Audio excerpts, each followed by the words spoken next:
while the world just crashes around me. Okay, I feel like the world is dying. That's why I said I wanted to start this. So this is what I'm doing. Um, I'm I'm just trying to preach the word and get the word out there. And so that's what I'm called to do. I'm not called to just be tolerant. I'm not called for that. All right, so that's not what I'm going to do. Um, I wanted to get it out there for people that that have been upset with some of the things I've been putting out and I've been posting or whatever. And it's about you want me to be tolerant. You want me to accept other people's beliefs and I just want to put a scenario out there. What if you were with your child? Let's say you had a child and you were walking down the street and someone ran up to you and your kid and told your kid, "Hey, you need to go over there and pray to that light pole." Would you say that that's okay? Would you just be like, "Oh well, and I need to be tolerant"? I mean, since you want to pass this on to your kids, right? You want your kids to be like you. You want your kids to be tolerant of other people's opinions. You have to say, "Well, let's respect what he has to say." Okay, let's. No, you wouldn't do that. You'd say, "Get away from my kid, you crazy person." You tell him to get out of here. You tell him to get lost. But that's not being tolerant. You're asking me to be quiet while you're saying these crazy things, and my kid lives in this world, and I'm not going to let my kid think that that's okay. I'm not going to be tolerant of those things and let my kid think that's okay. No, I'm not called to that. I will not stand for it. I'm not going to do it. If you were at the grocery store trying to buy a pack of gum and they wanted to charge you $20 for it, you'd probably go nuts. You better hope I'm not behind you, because I'll be like, well, maybe you should be tolerant of their opinion. Give them $20. No, you say this is $1.25, or nowadays it's probably like $3 for those anyway. But that's you wouldn't think that's okay. You wouldn't be tolerant of their opinion. You wouldn't respect their opinion in that moment. You'd probably go absolutely crazy and flip out in the middle of the store. Okay, so don't expect me to be tolerant, because I'm not. I never said I was going to be. Okay, you want me to be tolerant and you're not. So don't expect me to be. I'm not saying I was. I'm not saying that I'm going to be. I'm telling you right now, I'm not. I don't plan to be quiet.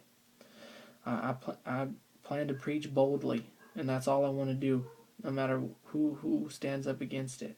Okay, I read this thing. It said, "A lie is a lie, even if everyone believes it, and the truth is the truth, even if no one believes it." And the truth is that Jesus was here. He was a real person. He was a real man, and he died and he resurrected. And the reason why he did that was to save sinners like you and me. And that's the truth, and that's what I'm going to stand by. And and I'm going to fight against anybody that says that's wrong. That's what I'm called to do. That's what I'm going to do. People always want Christians to practice what they preach, so that's what I'm doing. Practicing what I preach. Here I am, practicing, and I'm preaching. And I don't plan on slowing down anytime soon. Okay, so I kind of got a little bit of heat, not really, but for saying that I'm not planning on watching the Super Bowl halftime show, and I hope that all the Christians don't watch it, because supposedly there's going to be a same-sex marriage performed during the halftime show. It's a bit much, but that's sinful. Okay, so I'm not gonna let my child or anybody else think that I'm okay with that, because I'm not. It's being married is supposed to be of God, and that's not of God. So I won't support that. Okay, and then you could say that I'm closed-minded, but I want to be. I don't want to be. I don't want to let anything else into my brain, because that's a lie. Okay, um, that's what it is. I'm open-minded to things about Jesus and nothing else. Nothing else, and I don't want to be. Okay, so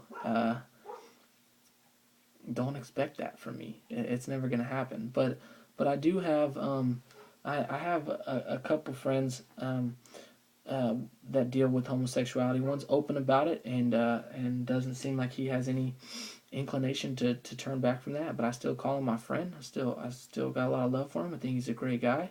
And I got another friend who struggles with it, who falls in and out of it, and I think and that sucks, and my heart goes out to him, and it hurts to hear his story, but it doesn't make me feel any different being around either of them. Okay, I don't feel like I need to shun them. I feel like I should I should be around them, as much as I could be, to shed my light, more specifically to my other buddy who wants help, who wants to change, who wants to be renewed. Okay, but neither of them, deserve to be shunned or turned away by me because I had sex before I was married, and in God's eyes, that's the same. It's evil. It's a sin against your body. It's a sin against God. It's terrible. Okay, so it's the same in essence. It pulls you away from God, and it pulls that other person away from God as well. So it's really really bad. Okay, so both of those things have to be answered for. Sex outside of marriage and homosexuality. They both have to be answered for to God. Okay, and I participated in sex before marriage. So I don't see why I'm any better than them two. I'm not. I'm not at all. Okay, like I said, they both have to be answered to. My sins are forgiven, and I know they are, and that's what I'm praying for those around me. Okay, so I will not, and they said some girls said I was throwing stones at people who I'm not hurting, but I don't mean to throw stones, and I think that comes from other Christians who were throwing stones, who were just degrading people and trying to beat people down. But that's not what we're called to do. Christians, be gentle, okay, be loving, be humble, because you were a sinner, just like they were. Okay, but there's no sin that is greater than the power of Jesus. Okay, there's no sin that's greater than the cross. Nothing. So look at these people with love, like Jesus would see them. Okay, you were a sinner and you were saved. Jesus can do the same for them. That's how you should be looking at them. And I'm not saying be tolerant as and accept their beliefs and just sit idly by. I'm not saying that, because that's not what I'm doing. That's not what Jesus did. That's not what Paul did. That's not what we're called to do. Okay, so I'm not saying that, but I'm saying just know that you can't pick and choose your battles. Okay, and then since we're on the topic of those two being the same, of sex outside of marriage and homosexuality, pornography is in that same boat. So if you watch pornography, if you're married and you're watching pornography, that's just as bad as cheating on your wife, or it's just as bad as homosexuality in God's eyes. It is. It's a sin. Jesus said that if you even look at a woman with lustful intent, then you committed adultery. Okay, so that's punishable by death. All right, it's the same. It's offensive to a holy and righteous God. Okay, so you have to know that. Okay, but that's what this is. The reason I'm saying this is because I don't want Christians to be out there fighting against homosexuality and same-sex marriage, and then be really passive when it comes to pornography and having sex outside of marriage, just because more and more people are doing it, because there's more opposition to it. Don't do it because you're a coward. Okay, don't fight against same-sex marriage because it's easier. Where are you when it comes to pornography? Where are you when it comes to sex outside of marriage? Where are you when it comes to abortion? Where are you against everything that opposes God? Not just the stuff that's easy. Okay? We're not called for a life of comfort. Okay? We're not called for ease. So I don't want to see Christians getting on top of same-sex marriage and getting on top of homosexuality and fighting against that with all their might, and then to see homosexuals, and then to let homosexuals see us not fighting against anything else. We're not singling them out. It's not about them. This is about Jesus. Okay, it has nothing to do with them. It has nothing to do with their sin.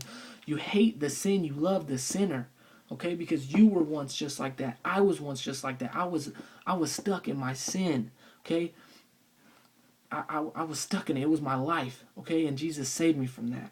And I'm so grateful, and that's what I want for other people. I want other people to feel the way I feel, to feel saved. Okay, I know that my sins are forgiven. I have confidence in that. I have faith that when I die, I get to be with Jesus. Okay, and just to touch on that subject real quick, faith is knowing something that you can't see. Okay, it's not hoping for something you can't see, or it's not imaginary. Okay, it's not about something you can't prove. Okay, I have faith. My buddy had said this. I have faith that if I take a bowling ball to the top of a building and drop it, I have faith that it will fall. There's nothing to show me. There's no visible thing I can see that's going to pull that ball down, but I have faith that it's going to fall. and it will fall. Okay, so that's faith, knowing something that you can't see. Okay, so it has nothing to do with hoping. All right, so know that.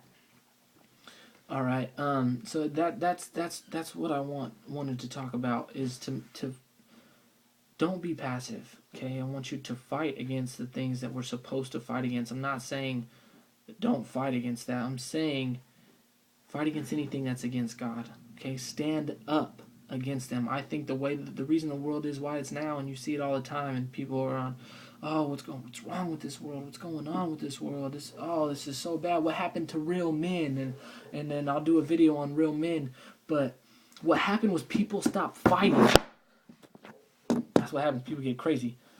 People stopped fighting. People stopped fighting for what they believed in. People were passive. People were cowards. I don't want that anymore. My call is for Christians now to not be cowardly, to stand up against anything that stands up to God. Okay? We are called to fight, to be warriors for Christ, and we need to do that. Okay? With all our strength, with all our mind, with all our soul. Okay? And to just fight and give it all to God. Know that God is behind you and you cannot lose, so don't be afraid.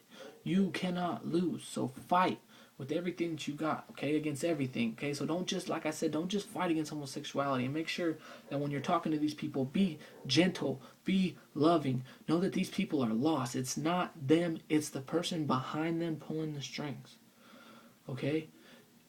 Don't be harsh on these people, okay?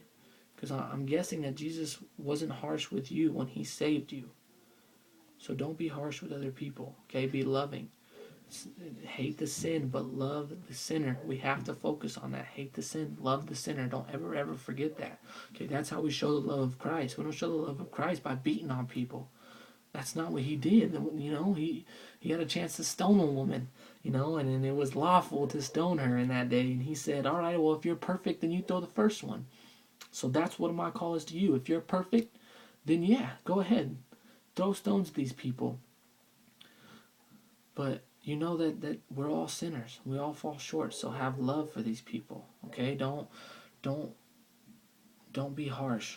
Okay? But again, don't be passive either. Okay? There's a fine line, but I expect and Jesus expects us to walk it. All right? So we have to fight against the things that need to be fought against. Okay? So don't be passive. If you're wondering what happened, I told you, people started getting passive, and I'm calling people to stop. The buck stops here. You know, I want to pass these on to my kids, and I hope my kids fight for what Jesus fought for. Okay, fight for that sinner. Okay, fight against that sin for that sinner. I want that sinner to know Jesus. That's what the goal should be. That's what you should be aiming for every single day. Okay, Jesus, just like Jesus wanted you. Okay, he wanted you. He didn't want your sin. He got rid of that sin. So we're fighting against the sin, not the sinner. But at the same time, we're fighting against all of it. We're fighting against sin, not just homosexuality. Okay, don't pick the easy battles. All right, fight against things that are against God, and all of them. All right, if you don't, then your witness is worth nothing. What you're fighting for nothing. Okay? So remember that. Stay in the Word. Stay in prayer.